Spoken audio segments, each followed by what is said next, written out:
Hi guys, MattiAce, and in today's video I would like to talk to you about the value of cryptocurrency, Bitcoin specifically maybe, or actually no, it's not going to be Bitcoin specifically, but I'm going to be more specific about it because cryptocurrency has a lot of different value propositions, and I've realized that more and more of you guys, my regular viewers on the Battlefield streams, are getting more and more interested in cryptocurrency. And one of the first things that is important to understand if you want to understand why Bitcoin and other cryptocurrencies has a value is to understand the value of decentralization. Now, in order to understand why decentralization is important and why it's valuable, you need to understand what it solves, what problems it fixes. And the problem is, of course, the problem with centralization. Now, with Bitcoin specifically, and most of cryptocurrencies, especially the earlier cryptocurrencies, they were mostly designed for financial purposes almost exclusively. But lately we also have other aspects of decentralization, which I'm gonna get into more during the video, where I have realized that a lot of you guys are interested in the Noodle app, which is a fantastic way into understanding cryptocurrency. I'm also very much into Helium, which is on Solana. And again, all of this is tied into the value propositions of decentralization. So, why is decentralization important? Why is it valuable? Why should we care? There are many thousands of ways that I could describe this, and most of them are related to finance. But there are many people, especially in the Western world, and depending on how you live your life, where you don't actually experience the problem with centralization when it comes to banks and other financial institutions. So for the sake of just simplifying it, I'm gonna use a completely different example. And the example I will use is about a thing that happened in Sweden about a month ago, something like that, where up in the northern part, when it became really cold, one of the antennas that was providing, or that was needed to provide the people in this area with cell phone connection, that one actually broke, it froze, and it failed. And because that one antenna froze, all the people that relied on it were without cell phone connection. The important thing to understand here now, there wasn't 25 antennas that broke, there wasn't 130 antennas that broke, it was one single antenna. And because of one single point of failure, all these people were out, or were without cell phone connection. Now, this problem, one single point of failure, is an enormous problem when it comes to money transfers, unless you live in part of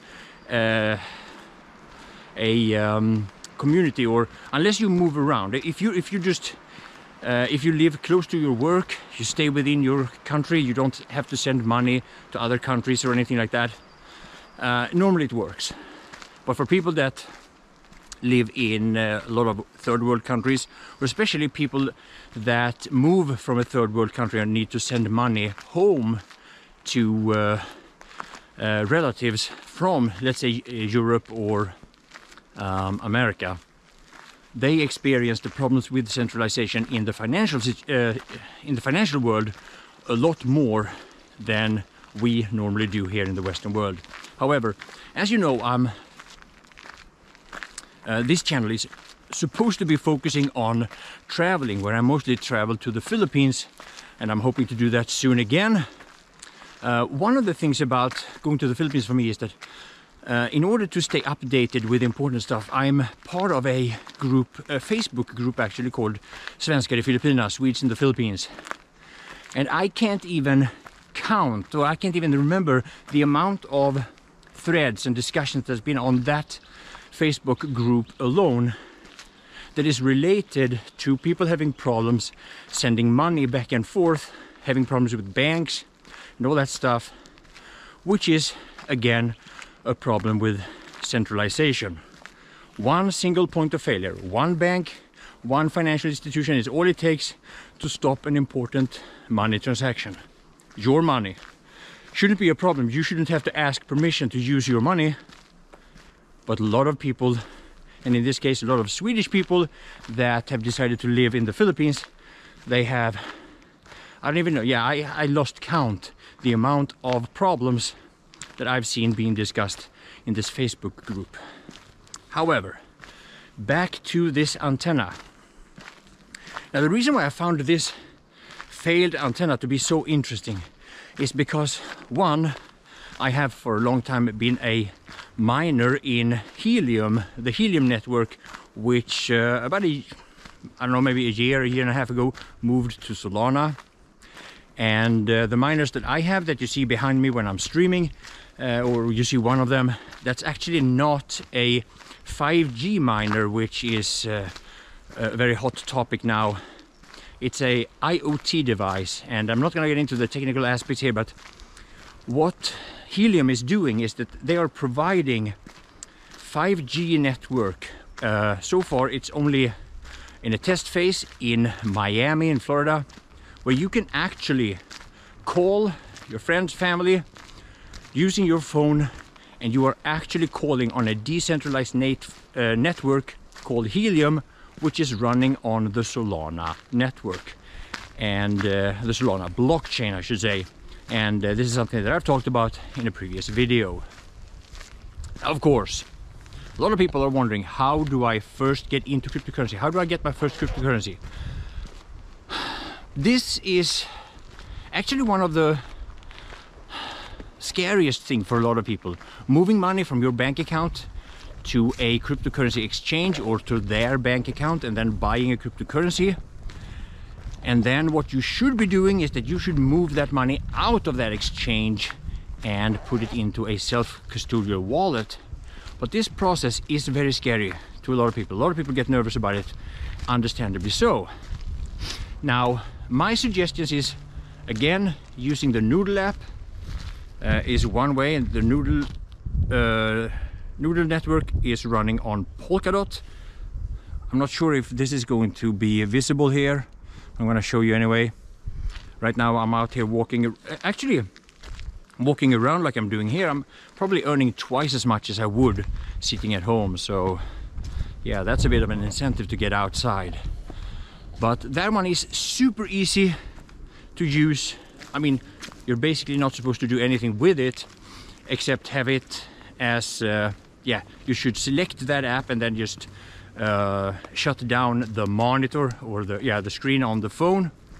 Some people have told me that they have a problem with the battery being drained too fast, but I don't know. I don't have that problem, and I have an old phone also. I'm assuming that if you believe that you have to have the screen lit, and you don't need that. But yeah, perfect for every one of you who are driving a lot, especially people working as, you know, taxi drivers, truck drivers, van drivers, whatever drivers. It's yeah, and if you have quite a distance to your job, it's another reason. Now, another way into cryptocurrency is by playing games. I am very much into DeFi land. Synergy Land is having their land sale, and it's gonna go live very soon. And there are countless of other games. I'm on the Wax blockchain, Polygon, Solana, of course, and right now there's a lot of talk about Shrapnel, which is on Beam, which is on Avalanche. It's a bit complicated, never mind. Make it easy in the beginning. Start with getting MetaMask, Phantom Wallet, and the Noodle app, and go from there. Now, something like Noodle, for example. The reason why Noodle and Helium is valuable is normally described as the network effect.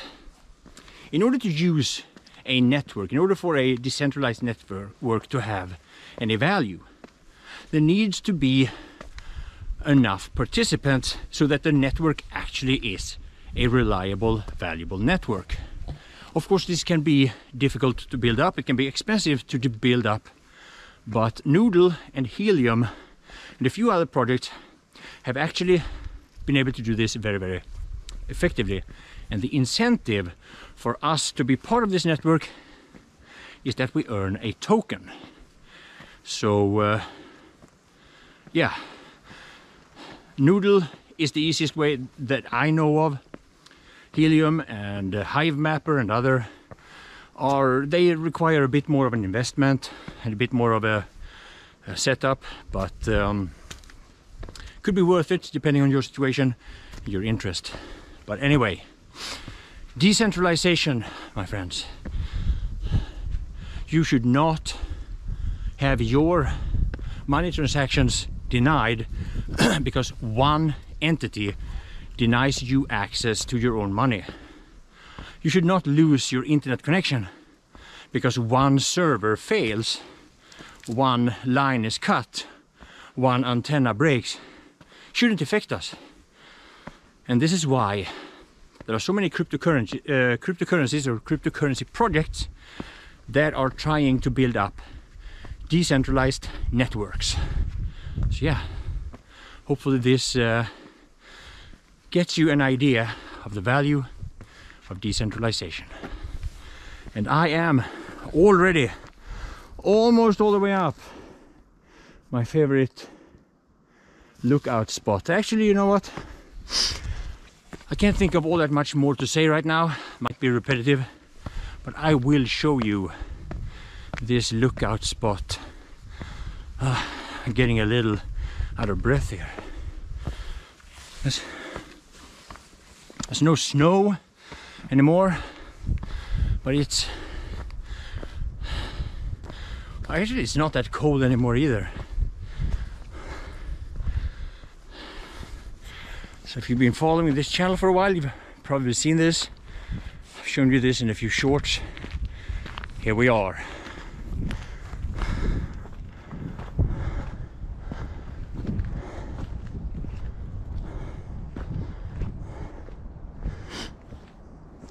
This would be a perfect spot to have a helium miner, I believe. Problem is getting electricity and a internet connection here, and having it not being destroyed. And oh, look at this, see that antenna? What would happen to us who live near this antenna if that one antenna would fail? One big antenna, normally that's all it takes. Anyway, thank you for watching.